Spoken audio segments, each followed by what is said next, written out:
in the presence of God without being bondage by the things of your past. Every woman in this, I really don't need him, amen. Amen. Every brother on the sale of the sound of my voice, I'm not going to sell drugs to make the line. I'm not going to depreciate my abilities in the things of God because it's rough right now. And you will be surprised what comes across your mind when you're in the middle of the desert and you have not gotten a blessing in weeks. I want you somebody to say, talk to me, talk to me. You'll be surprised what goes on across your mind when all hell is breaking loose in your house and all hell is breaking loose in your home. You'll be surprised that your mind will try to deviate you back to do it, to get you out of the hole that you're in, to get you to the next level. God said, don't you go back to where you come from.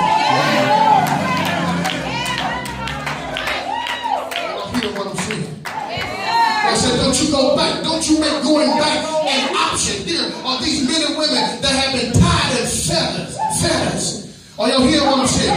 Listen, you have to understand. They came from, bondage, slavery. I don't care how bad your situation is, it is not worth you going back to slavery. We sing all the time, I won't go back to the way it is. And we think about going back next week.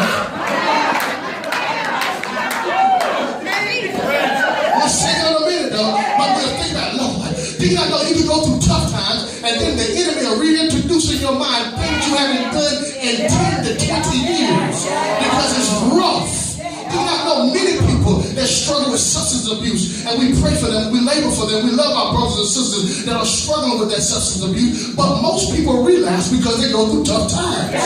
It's not because they just want to do it again. They go through something in their life that forces them to go back to comfort themselves to how they felt when all pain was gone. If I could just take a hit off this pipe, if I could just take a drink from this cup, if I could just smoke some weed, if I could just do this, they start to revert back to what God delivered them from because it gets rough at the moment of their life.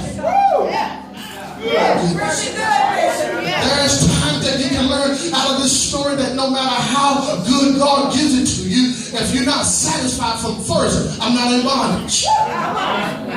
They didn't take into consideration that they can sleep as long as they wanted to sleep. They can eat what they wanted to eat.